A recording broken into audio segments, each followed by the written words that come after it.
لا یکلف اللہ، بوجھ نہیں ڈالتا اللہ تعالیٰ، تکلیف نہیں دیتا اللہ تبارک و تعالیٰ جل جلالہ نفساً کسی بھی جان کو، کسی بھی نفس کو، کسی بھی آدمی کو، الا مگر اس جتنی اس کی گنجائش ہوتی ہے، جتنی اس کی طاقت ہوتی ہے، یعنی طاقت کے مطابق اللہ تعالیٰ انسان پہ بوجھ ڈالتا ہے۔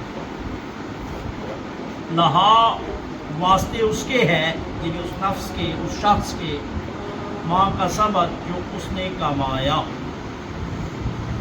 وعلیہا اور اسی پر ہے،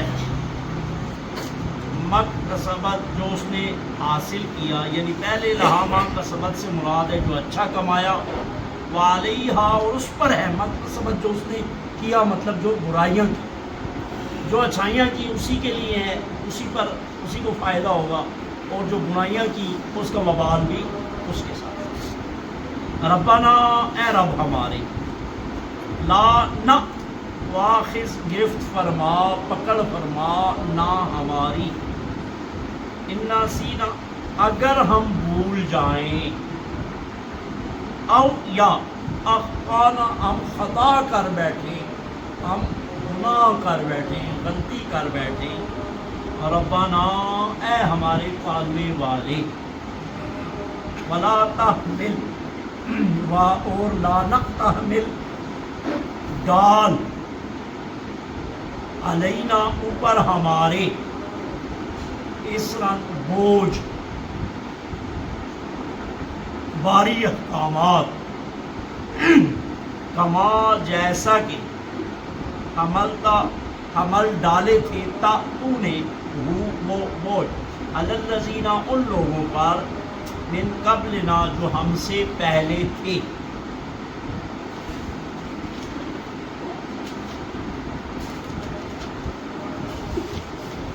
ربنا اے پروردگار ہمارے، ولا تحملنا نہ وہ ڈال ہمارے اوپر، ما لا طاقت ما جو لا نہ طاقت قدرت رکھے، طاقت رکھے، لنا بھی اس کی ہمیں، یعنی ہم پہ ایسا بوجھ نہ ڈال جس کو اٹھانے کی ہم میں طاقت نہ، اور نہ ڈال وہ بوجھ ہمارے اوپر جس کی طاقت ہم میں نہیں۔ واف انا اور معاف فرما، انا ہم سے، وقت اور بخش دے، لنا واسطے ہمارے یعنی ہم کو بخش دے، ورحمنا اور رحم فرما اوپر ہمارے، انتا بے شک یا اللہ تو مولانا ہمارا مولا ہے، ہمارا مددگار ہے، ہمارا کارساز ہے، فانصرنا بس مدد فرما ہماری، علی القوم الکافرین کافر قوم پر۔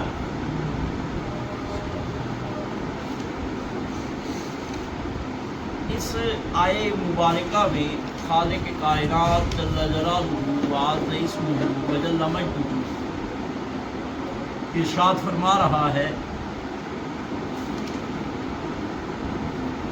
کہ ہم کسی پر کوئی بوجھ نہیں ڈالتے، ایسا بوجھ یا ایسے اعمال تمہارے اوپر فرض واجب نہیں کرتے جو تم کر نہیں سکتے، اتنے ہی ڈالتے ہیں جتنی تم میں استطاعت ہے، طاقت ہے۔ پیچھے چونکہ وہ ہم نے پڑھا تھا نا کہ اگر تم ظاہر کرو یا چھپاؤ یا جو دلوں میں آتا ہے، تو صحابہ کرام نے عرض کیا یا رسول اللہ دل کے بھید جو ہوتے ہیں، دل میں تو عجب عجب باتیں آتی ہیں، خطرناک قسم کی باتیں بھی آ جاتی ہیں، تو اگر اس پہ گرفت ہوئی تو پھر تمہارا معاملہ بڑا خراب ہو جائے گا۔ تو اللہ رب العالمین نے فرمایا کہ کیونکہ وہ انسان کے بس میں نہیں ہوتے، ہم کسی پر اتنا بوجھ نہیں ڈالتے مگر اتنا کہ جتنی اس کی استطاعت ہے، قدرت ہے۔ اس کے علاوہ بھی پہلی امتوں پر بڑے سخت سخت احکامات تھے، لیکن ان پر بھی اللہ نے ظلم نہیں کیا، ان میں بھی برداشت کی طاقت تھی۔ یہ نہیں ہے کہ اللہ تعالیٰ نے ان پر ڈالے ہیں سخت احکام تو ہم کہہ رہے ہیں یا اللہ وہ ہم پہ ڈال، چونکہ وہ ان پر بہت سخت سخت احکامات ڈالے گئے۔ مثال کے طور پر آپ نے پڑھا ہے کہ حضرت سیدنا موسیٰ علیہ السلام کی قوم نے بکری کی پرستش کی، تو جواب اس کے فدیے میں کہا گیا کہ ایک دوسرے کو قتل کرو، تو یا اللہ اس طرح کا بوجھ ہم پہ نہ ڈال، یعنی وہ انسان کے بس میں تو تھا، تو دعا یہ کی جا رہی ہے کہ یا اللہ ہم پہ وہ بوجھ ڈال، اس طرح کے سخت بوجھ نہ ڈال۔ لہامہ کسبت ہر ایک کے لیے وہ ہے جو اس نے کیا، یعنی نیکی جو بھی کی ہے، ہر بندہ اپنی نیکی کا ثمر پھل کھائے گا، اس کی نیکی کا ثمر پھل اس سے کوئی چھین نہیں سکتا، اس سے چھینا نہیں جائے گا۔ ایصال ثواب کرنا علیحدہ بات ہے، کوئی چھین نہیں رہا، یہ خود مالک ہے، یہ کسی کو بخشتا ہے تو بخش سکتا ہے۔ مثال کے 2 نفل آپ نے پڑھے، دعا کرتے یا اللہ اس کا ثواب میرے والدین کو، آپ سے کسی نے چھینا تو نہیں نا، آپ نے خود مرضی سے پڑھے، دعا کی، اور پھر اللہ رب العالمین کا کرم دیکھو کہ تم ان کو بخشو گے، تمہارے ثواب میں کمی نہیں کرتا، یعنی تمہیں بھی وہ ثواب ملے گا اور ان کو تو اچھا ہے، ساری حضور کی امت کو بخشو، اتنا جتنے لوگوں کو آپ بخشیں گے اتنا ثواب آپ کو ملے گا، وہ آپ کا ثواب، آپ کی نیکی، آپ کی اچھائی کوئی چھین نہیں سکتا، اس کا اجر و ثواب تمہیں ہی ملے گا۔ یہ اللہ کا قانون ہی نہیں ہے کہ نیکی کوئی کرے اور پھل کوئی کھائے، نہیں، جس نے نیکی کی ہے پھل وہی کھائے۔ جس طرح آپ باغ لگاتے ہیں، سب فصلیں بوتے ہیں، تو فصل آپ ہی کیا اور کوئی نہیں لے سکتا، یہ علیحدہ بات ہے کہ آپ اس میں سے خود کسی کو دیں، لیکن آخرت کی نیکیاں پھر تقسیم نہیں ہوتی، آخرت میں تم لوگوں کو دو بھی تو اللہ جل جلالہ تمہیں عطا فرمائے گا، مطلب یہاں دنیا میں تم کو ایصال ثواب کرتے رہو، لیکن آگے فرمایا وَعَلَيْهَا مَكْتَسَبَتْ، اور انہی پر ہے جو انہوں نے کیا، یعنی جو برائیاں کی ہیں تو یہ نہیں ہے کہ اس کی برائیاں گناہ کسی اور کے ساتھ تھوپ دی جائیں گی، ایسا نہیں ہوگا، بلکہ جس نے جو برا عمل کیا ہے وہ اسی کے لیے ہے، اور برا عمل کسی کو کوئی بخش بھی نہیں سکتا کہ میں نے یہ قتل کیا ہے میں فلانے کو بخشتا ہوں، میں نے نماز نہیں پڑھی فلانے کو اس کو سزا ملے، ایسا نہیں ہے، وہ پہلا فضل کا معاملہ تھا، اور یہ جو ہے یہ عدل کا معاملہ ہے، اللہ کے عدل کے خلاف ہے کہ اس آدمی نے قصور نہیں کیا اور آپ اس کو قصور بخشیں، تو آپ اپنا قصور گناہ تو کسی کو نہیں بخش سکتے،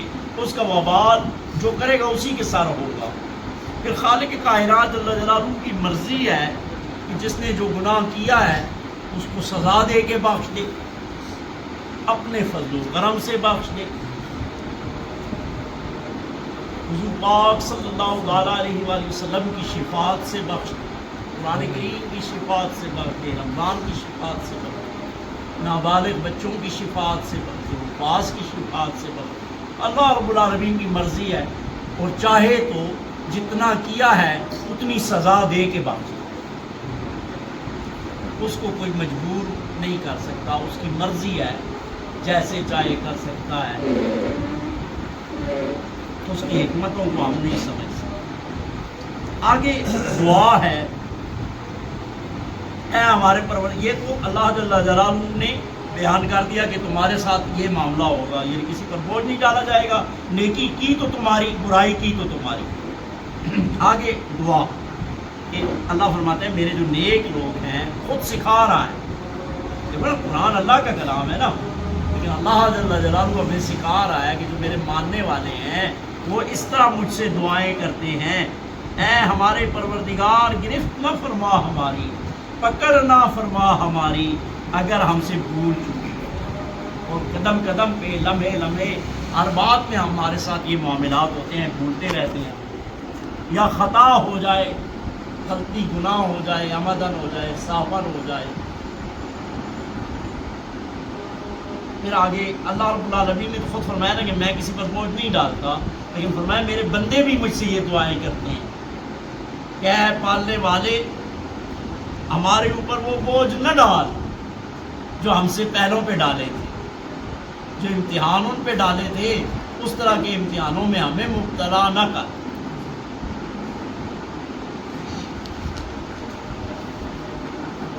اور یا اللہ ہم پہ وہ بوجھ نہ ڈال جس کے اٹھانے کی ہم طاقت نہیں رکھتے،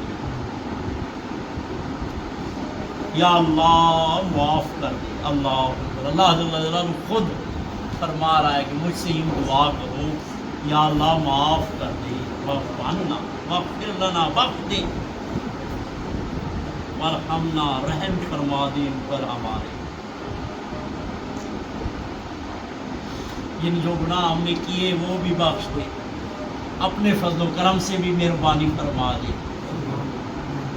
واعف عنا معاف فرما دے واغفر لنا بخش دے ہمیں وارحمنا اور مزید رحم کرم کا معاملہ ہمارے اوپر فرما دے, کیونکہ تیری شان ہی ایسی انت مولانا, تو ہی ہمارا مالک ہے, تو ہی ہمارا مددگار ہے, تو ہی سب کچھ ہے.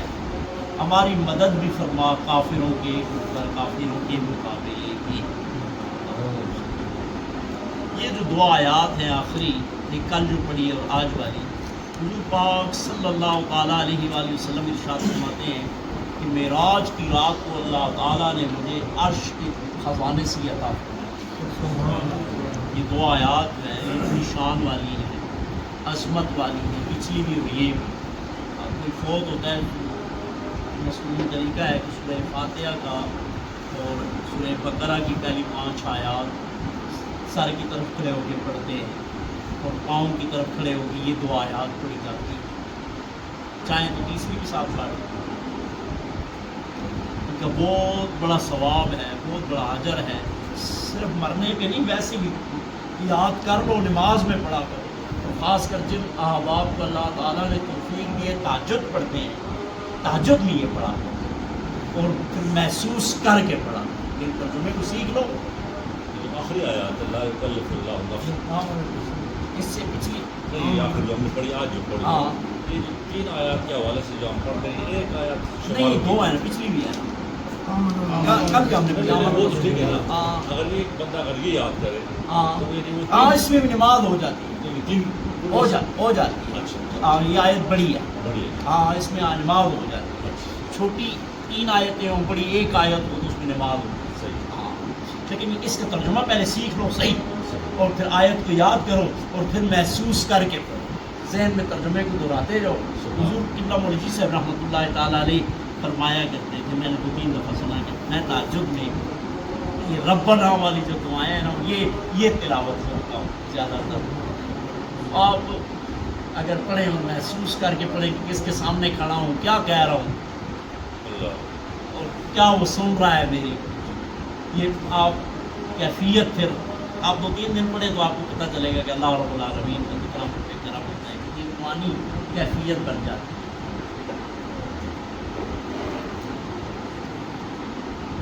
یاد رکھو مولانا جو لفظ ہے نا, مالک, یہ حقیقی مولانا اللہ ہی ہے. لیکن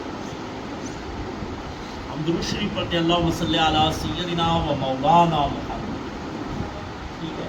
یا قرآن کریم فرقان حمید میں ہے کہ اللہ اور فرشتے اور صالح مومنین تمہارے مولا ہیں.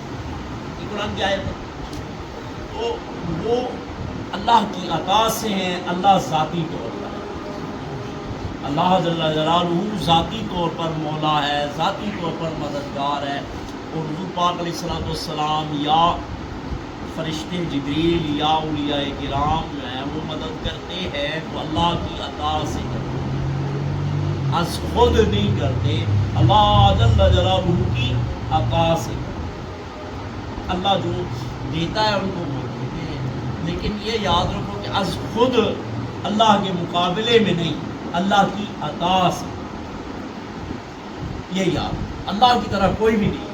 اللہ کی ہر چیز اس کی ذاتی ہے, اس کی صفات قدیم ہیں, باقی مخلوق بھی حادث ہے, ان کی صفات بھی حادث ہیں. قدیم وہ پہلے بھی میں نے شاید عرض کیا تھا کہ قدیم ہمیشہ سے پہلے جہاں آپ کا تصور جا سکتا ہے اس سے بھی پہلے اللہ ہے, اس کی صفات ہے. آخر سے آخر جہاں آپ کا تصور رکتا ہے اس سے بھی آگے اللہ ہے, اس کی صفات ہے اور اس کی ذاتی ہے, خود مالک ہے. اس کی صفات کو کوئی زوال نہیں ہے, ذاتی ہے, کلی ہے اور قدیم ہے. حادث وہ ہوتی ہیں جو پہلے نہ ہوں اور پھر مل جائیں, یہ حادث ہے. اللہ چاہے تو کسی کو دے کے لے بھی, یہ حادث ہے. تو مخلوق کی ساری حادث ہے اور مخلوق کی صفات بھی حادث ہے. جتنی مخلوق ہے اللہ کی صفات، اللہ صرف قدیم ہے، بس مخلوق ساری حادث ہے. قرآن کریم فرقان حمید جو ہمارے سامنے یہ الفاظ جو لکھے ہوئے ہیں نا، یہ حادث ہیں. یہ انسان نے لکھے ہیں، کسی وقت مٹ بھی سکتے ہیں، کسی وقت یہ قرآن شہید بھی ہو جائے گا. جو قرآن ہے نا، جو اللہ نے نازل کیا، تو ان الفاظ، یہ جو الفاظ انسانوں نے لکھے ہیں یہ قدیم نہیں ہے. اللہ کا کلام قدیم ہے. اللہ جل جلالہ جو کلام ہے نازل فرمایا حضور کے قلب اطہر پر، وہ قدیم ہے. اللہ کی صفات کی طرح اس کا کلام بھی قدیم ہے. یہ جو ہمارے سامنے کتابی صورت میں پڑا ہوا ہے یہ انسانوں نے لکھا ہے. وقت کے ساتھ کاغذ مطلب زدہ ہو جائے گا، شہید ہو جائے گا، ختم ہو جائے گا، نئے آئیں گے. تو یہ نہیں، اللہ نے جو قلب محمد صلی اللہ علیہ وسلم میں نازل کیا ہے وہ قدیم ہے. یہ جو الفاظ ہیں قاری پڑھتا ہے یہ قدیم حادث ہے. کہ قاری آج پڑھ رہا ہے، کل اس کا گلا خراب ہو جائے گا، کل پرسوں نہیں پڑھ سکے گا. یہ انسان جو پڑھتا ہے نا یہ حادث ہے. اللہ کا کلام بغیر صوت کے، بغیر تحریر کے، جو آپ کے وہم گمان میں نہیں آ سکتا، وہ قدیم ہے. جو قلب اطہر محمد صلی اللہ علیہ وسلم پر نازل ہوا، حضور نے جو بیان فرمایا صحابہ کرام کو اپنے الفاظ میں، صحابہ نے تو سنا نا حضور کی زبان سے، اور پھر اس کو صحابہ نے لکھا. صحابہ نے سنا، بھول بھی جاتا تھا صحابہ سے نا. یا آج بھی کوئی قرآن یاد کرتا ہے کل بھول جاتا ہے. تو قرآن بذات خود جو اللہ نے نازل کیا وہ تو قدیم ہے. لیکن جو ہمارے پاس انسانی معاملات ہیں، انسان لکھتے ہیں، انسان یاد کرتے ہیں، یہ علیحدہ بات. یہ مسئلہ سمجھ. بذات خود قرآن جو اللہ نے حضور کے قلب اطہر کو نازل کیا وہ قدیم ہے. باقی جو ہماری اس کی بھی صوت پیدا ہوتی ہے، آواز پیدا ہوتی ہے پڑھنے میں، لکھنے میں، جو نظر آتے ہیں یہ حادث ہے. کہ اس میں انسانی عمل دخل ہے. پھر دیکھ لو ایک سورہ بقرہ الحمدللہ ختم ہو گئی ہے. قرآن کریم فرقان حمید کی سب سے بڑی سورہ مبارکہ ہے. بوجھ نہیں ڈالتا، لا یکلف اللہ، اللہ جل جلالہ بوجھ نہیں ڈالتا، تکلیف نہیں دیتا نفسن کسی نفس کی، الا مگر وسعہا جتنی اس کی وسعت ہے، جتنی اس کی طاقت ہے. لہا ما کسبت، انہیں لہا اس نفس کے لیے، ان کے لیے ہے ما کسبت جو اس نے نیکی کی، جو کمایا، وعلیہا اور اسی پر ہے مکتسبت جو اس نے برائیاں کی. ربنا اے پالنے والے ہمارے، لا تواخذ پکڑ نہ فرما ہماری، ان سینا اگر ہم بھول جائیں، او یا اخطانا ہم سے خطا ہو جائے، ہم سے گناہ ہو جائیں. ربنا اے پالنے والے ہمارے، فلا تحمل نہ ڈال، علینا ہمارے اوپر، اسرا بوجھ، کما جیسا کہ حملتا تو نے ڈالا تھا ہو اس بوجھ کو، علی الذین ان لوگوں پر، من قبلنا جو ہم سے پہلے تھے. ربنا اے رب ہمارے، ولا تحملنا نہ بوجھ ڈال اوپر ہمارے، ما لا طاقت نہ بہ جس کی اٹھانے کی طاقت ہمیں نہیں ہے. واعف عنا معاف فرما ہم کو، واغفر لنا بخشش فرما دے ہماری، ورحمنا رحم فرما ہمارے اوپر، انت مولانا تو ہی ہمارا مولا کارساز مالک ہے، فانصرنا بس مدد فرما ہماری، علی القوم الکافرین کافر قوم پر. اللہم صلی علی سیدنا و مولانا محمد وعلی آل سیدنا و مولانا محمد.